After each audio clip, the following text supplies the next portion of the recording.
ನಮಸ್ಕಾರ ಗುರುವೇ.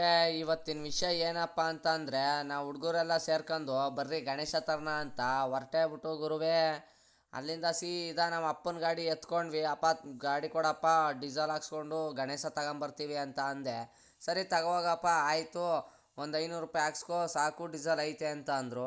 ಸರಿ ಅಂತ ಡೀಸೆಲ್ ಎಲ್ಲ ಹಾಕ್ಸ್ಕೊಂಡು ಕೊನೆಗೂ ಗಣೇಶ ಗೋಡನ್ಗೆ ಬಂದೇ ಬಿಟ್ಟು ಗುರು. ನೋಡ್ರಿ, ಕಣ್ಣಿಗೆ ಬೇಕಾಗಿರೋ ಗಣೇಶ ಇವೆ, ಕಲರ್ ಗಣೇಶ. ಹಂಗೂ ನಮ್ಗೊಂದು ಇಷ್ಟ ಆಗಿರೋ ಗಣೇಶ ತೊಗೊಂಡ್ವಿ. ಅಲ್ಲಿಂದ ಬಂದವರೇ ಇಡೀ ನಮ್ಮ ಏರಿಯಾ ಎಲ್ಲ ನೋಡಲಿ ಅಂತ ಪಟಾಕಿ ಗಿಟಾಕಿ ಹಚ್ಚಿ ಶಿಸ್ತಾಗಿ ನೋಡ್ರಿ ಗುರು. ಹಿಂದ್ಗಡೆ ನಮ್ಮ ಗಣೇಶ ಕೂತವನೆ. ನನ್ನ ಮಕ್ಕಳು ಇಷ್ಟು ಗ್ರ್ಯಾಂಡಾಗಿ ಮಾಡ್ತಾರೆ, 3 ದಿನ ಇಟ್ಕೊಂಡು ಆಮೇಲೆ ಮುಳುಗಿಸ್ತಾರೆ ಅಂತ ಗಣೇಶ ಬೇಜಾರಲ್ಲಿ ಕೂತಿದ್ದ.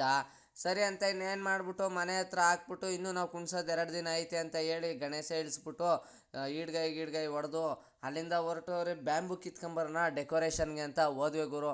ಬ್ಯಾಂಬು ಕಿತ್ಕೊಬರ್ಕೋರೆ ಸಿಕ್ಕಾಪಟ್ಟೆ ಮುಳ್ಳು, ಅದನ್ನೆಲ್ಲ ಚುಚ್ಚಿಸ್ಕೊಂಡು ಅಷ್ಟೊತ್ತಿಗೆ ಬ್ಯಾಂಬು ಎಲ್ಲ ಕಟ್ಕೊಂಡು ಹಂಗೆ ಬಂದ್ವಿ. ಆಮೇಲೆ ಪೆಂಡಲೆಲ್ಲ ಹಾಕೋಣ ಅನ್ನೋ ಅಷ್ಟೊತ್ತಿಗೆ ನಾವೇ ಸ್ವಂತದಾಗಿ ತಗೊಬಿಟ್ಟಿದ್ವಿ ಗುರು ಪೆಂಡಲು. ನೋಡಿ, ನಮ್ಮ ಹುಡುಗರೆಲ್ಲ ಎಷ್ಟು ಖುಷಿ ಆಗವ್ರೆ. ಹುಡುಗರ ಜೊತೆ ಸೇರ್ಕೊಂಡು ಈ ಥರ ಎಲ್ಲ ಕೆಲಸಗಳು ಮಾಡೋಕ್ಕೇನೋ ಒಂಥರ ಖುಷಿ ಐತೆ ಗುರು. ನಾವು ಯಾವಾಗಲೂ ಪೆಂಡಲ್ ಅವ್ರಿಗೆ ಬಾಡಿಗೆ ಕೊಟ್ಬಿಟ್ಟು ಪೆಂಡಲ್ ಹಾಕ್ಸ್ಕೊಂತಿದ್ವಿ.